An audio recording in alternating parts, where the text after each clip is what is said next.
Guys বহুদিন পরে আমি ঘুরতে নেমেছি।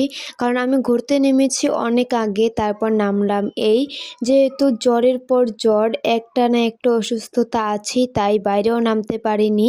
একটি জ্বর কমছে, তারপর আবার জ্বর উঠতেছে। এটা কি অবস্থা ভাই! আর আমার বেশি হয়েছে, এই যে হিজাব বেঁধে রাখি সবসময় তাই। আর গাইস এখন থেকে আমার নিজের অনেক খেয়াল রাখতে হবে যাতে আমি অসুস্থ না হয়ে পড়ি, আর আপনাদের যাতে ভালো ভালো ভিডিও দিতে পারি। আজকে বিকালে বাসায় ভালো লাগতেছিল না, তাই ভাবলাম একটু বাইরে চলে আসি।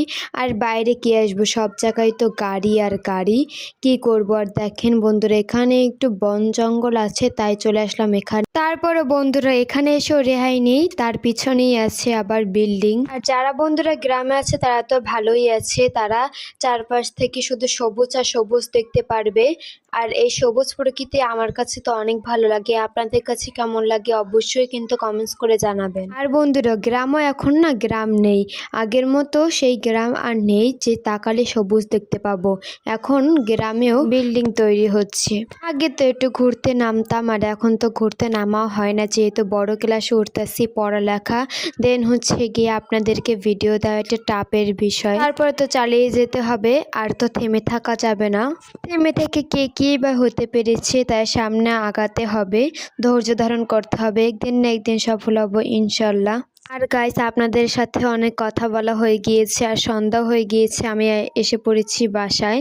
আর বাসায় কি খাবো করতেছিলাম, তারপর মনে পড়েছে যে আমাদের ফ্রিজে একটা আইসক্রিম এনে রেখেছিলাম আমি, বড় একটা আইসক্রিম। যেহেতু আমি আইসক্রিম খেতে অনেক পছন্দ করি, তাই বেশিরভাগ এই বড় আইসক্রিমগুলোই আনা হয়। আমি অর্ধেক খেয়ে রেখেছিলাম, তারপর এখন একটু খাবো, আবার পরে খাবো। আসলে মাঝে মাঝে আইসক্রিম চকলেট এগুলো খেতে অনেক ভালোই লাগে, আমার কাছে তো অনেক ভালো লাগে। আপনাদের কাছে কেমন লাগে অবশ্যই কমেন্টস করে জানাবেন।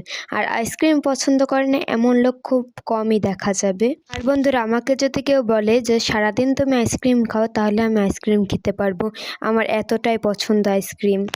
মাঝে মাঝে এত আইসক্রিম খাই, আম্মু অনেক বকাও দেয়। এই আইসক্রিম নিয়ে নিলাম, এখন খেয়ে টেস্ট করে দেখি কেমন লাগে। আমার কাছে এমনিতেও ম্যাঙ্গো ফ্লেভারের আইসক্রিম অনেক পছন্দ। আপনাদের কাছে কেমন লাগে অবশ্যই কমেন্টস করে জানাবেন। তো বন্ধুরা আজকের এই ব্লগটি আমার এই পর্যন্তই। এখন বসে পড়েছি আমি পড়তে। সবাই ভালো থাকবেন, সুস্থ থাকবেন, আল্লাহ হাফেজ, বাই বাই।